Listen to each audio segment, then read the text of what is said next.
And this brings us to the first topic of the night. Do you love what you do?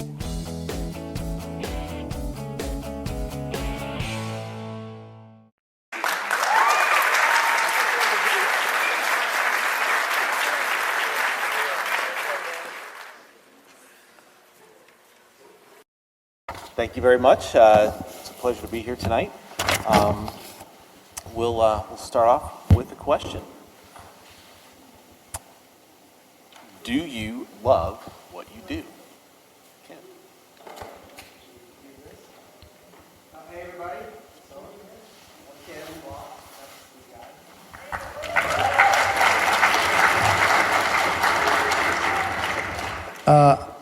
The question he asks is, do you love what you do? And yes, very, very much. I love what I do. It's my day job, if you don't know, is I'm the singer for a band called Sister Hazel, and I have had a lot of amazing sort of opportunities and adventures open up in my life because of that we call that the mothership. I discovered pretty early on what I love, what I was passionate about, and it's been my observation that no matter what you choose to do, whether you're a teacher, whether you're printing on glass, whether you're curing cancer, it doesn't really matter if you're passionate and excited about whatever it is you do. That's what makes you happy. And for me, growing up as an artist, sometimes you hear whispers of when are you going to get a real job. So I started looking at the things that I loved and saw if there was a way I could incorporate this. For me, it started, my dad was a phenomenal musician.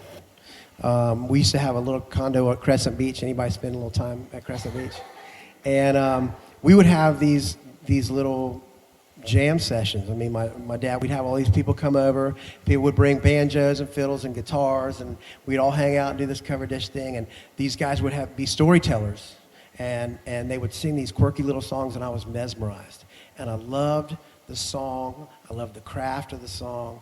I loved bringing people together around something that was so leveled the playing field. Everybody was in such a good mood. It was so powerful to me that I always looked for a way for that to happen. It just so happens that the first time I ever played in public was on this stage at Cat Prowl. With a band called Razor's Edge. Yeah! So if you'll bear with me for one second, I won't do this whole thing, but this is just sort of fulfilling a little dream of mine. Give me 1 second.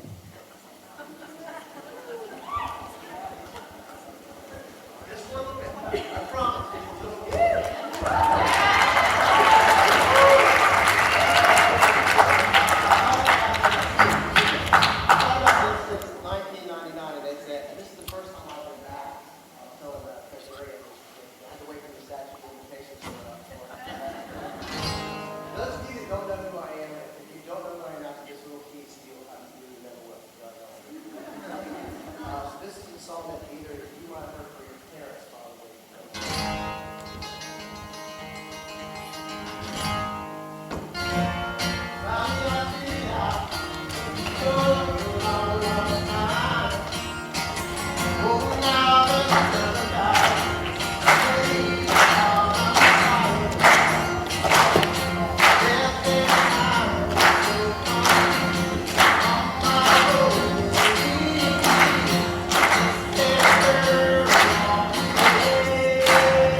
So one of the main reasons, there were two reasons. One is I've thought about that a lot since, this was really honestly the first place I played in public. And that's what happened. And it was this exchange of energy that was really moving to me. And my mom's always been somebody, and my dad have always been people to say, what are you going to do now that you have people's attention? And so I wrote that song 6.5 years before we ever got a record deal, 7 years before it ever got on the radio.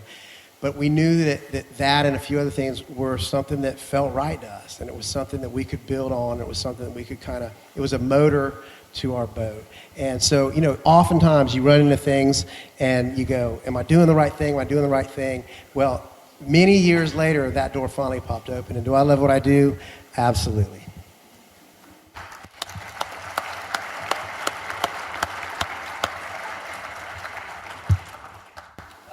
Let's see, I'm going to give the next question, and it's about business plans. I'm going to divide it into two halves. And I'm going to give the first half. Is it important? Is a business plan important? And is it valuable? So, Kristen, what's your experience? And then we'll ask the banker what he thinks about business plans. Okay, should I sing about it or? Probably not. No. So in order for me to tell you about the business plan story, I got to give you a little bit of background information. So I was in my undergrad at UF, and I didn't have a job, and I wanted these jeans.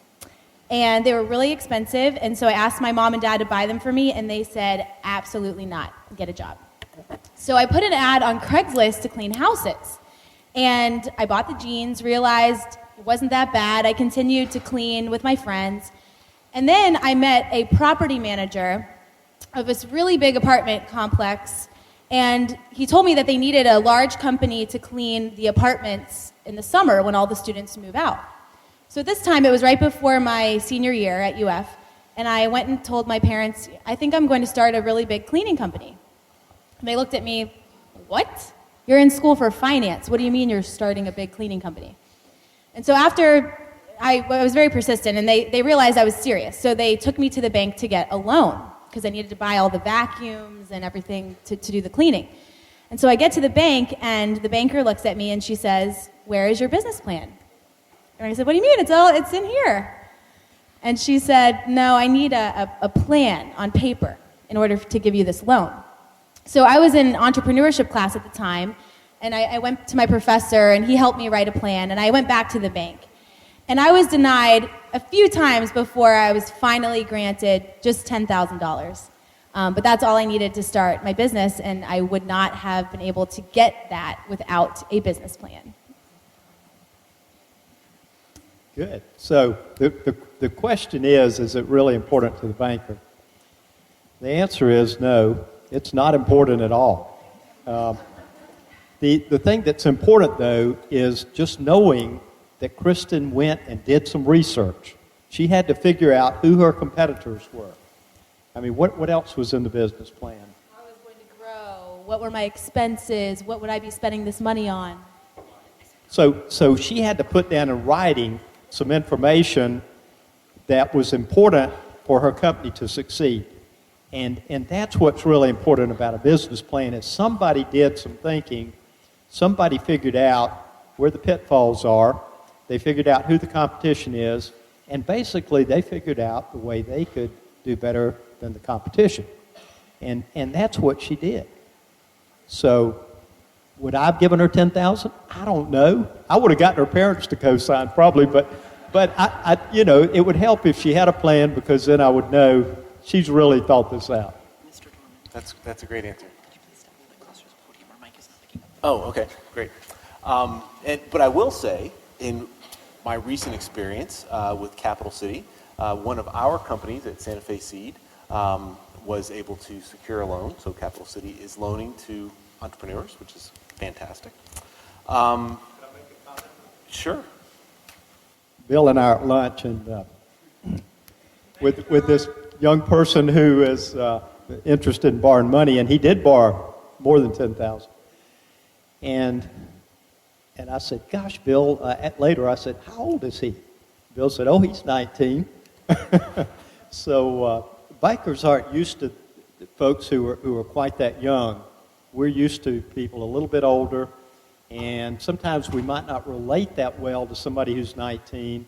So please forgive us because we live in another world that 19-year-olds just don't understand. Great, thank you.